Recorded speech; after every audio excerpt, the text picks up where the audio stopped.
YCP పుట్టెడు కష్టాల్లో ఉంది. ఆ పార్టీ శ్రేణులకు సైతం భవిష్యత్తుపై నమ్మకం లేదు. ఇటువంటి సమయంలో ఆ పార్టీకి అల్లు అర్జున్ కొండంత అండగా కనిపిస్తున్నాడు. ఆయనను తమ వాడిగా చూపుకునేందుకు వైసీపీ ప్రయత్నిస్తుంది.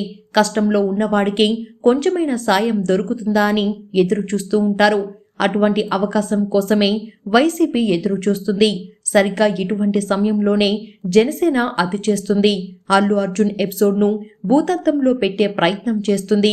అది అంతిమంగా జనసేనకే నష్టం చేస్తుంది. వైసీపీ ఇబ్బందుల్లో ఉంది కనుక ఆ పార్టీకి చిన్న అంశం కూడా అవసరమే. కానీ ఇక్కడ సహనంతో ఉండాల్సింది వైసీపీయే. ఎన్నికల్లో అల్లు అర్జున్ తన భార్య తరపు స్నేహితులుగా భావిస్తున్న వారికి అండగా నిలవాలని భావించారు.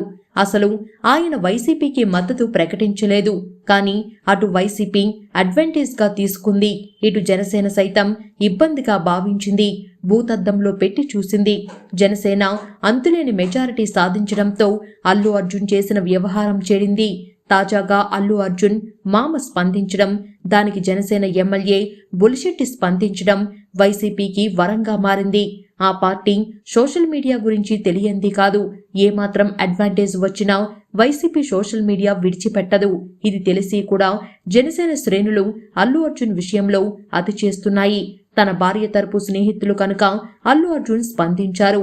ఆయన వైసీపీకి మద్దతు తెలపలేదు. ఆ పార్టీ విధానాలకు జై కొట్టలేదు. కేవలం స్నేహితుడికి శుభాకాంక్షలు మాత్రమే తెలిపారు. నేరుగా నంద్యాల వెళ్లారు. శుభాకాంక్షలు తెలిపారు. అంతటితో ఆ వివాదాన్ని విడిచిపెడితే సరిపోయేది. పోనీ అల్లు అర్జున్ మద్దతు తెలిపారా, ఆయన గెలిచారా అంటే అదీ లేదు. కానీ దానిపై లేనిపోని రాద్ధాంతం చేసి కుటుంబంలో చీలికకు ముమ్మాటికి జన సైనికులే కారణమవుతున్నారు. దానికి ఇబ్బందులు పడాల్సింది కూడా జనసేన పార్టీయే. ఈ ఎన్నికల్లో 100% గెలిచి హైప్ క్రియేట్ చేసింది జనసేన పార్టీ.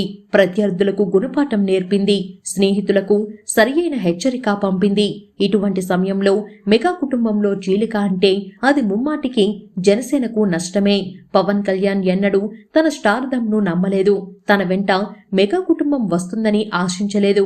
కానీ అల్లు అర్జున్ ఎపిసోడ్ సైనికులు లేనిపోని ప్రకటనలు, అపనమ్మకాలు, విమర్శలతో సమస్యను మరింత జటిలం చేశారు. దీనిలో అల్లు అర్జున్ మామ పాత్రను క్రియేట్ చేశారు. సోషల్ మీడియాలో అల్లు కుటుంబంతో పాటు మామ పాత్రను తప్పుపట్టారు. సహజంగా అది ఇబ్బందికర అంశాలకు దారితీసినట్లే. అల్లు అర్జున్ ఎన్నడూ పవన్ను వ్యతిరేకించలేదు. మెగా ఫ్యామిలీని అధిగమించలేదు. కానీ మెగా అభిమానులే ఆ కుటుంబాన్ని డివైడ్ చేశారు. తమకున్న అభిమాన గణాన్ని డివైడ్ చేసేలా మాట్లాడారు. ఇప్పటి వరకు వస్తున్న మెగా కాంపౌండ్ వాల్ను అడ్డగోలుగా చీల్చేశారు. మెగా కుటుంబం, అల్లు కుటుంబం వేరని సంకేతాలు పంపారు. బహిరంగంగానే కొట్టుకున్నారు. వారికి లేని అభిప్రాయాలను ఆపాదించారు. ఒక్క మాటలో చెప్పాలంటే ఆ కుటుంబంలో అగాధాన్ని నింపిన వారిలో అభిమానులదే అగ్రస్థానం. ఇది ముమ్మాటికి వారి వైఫల్యమే.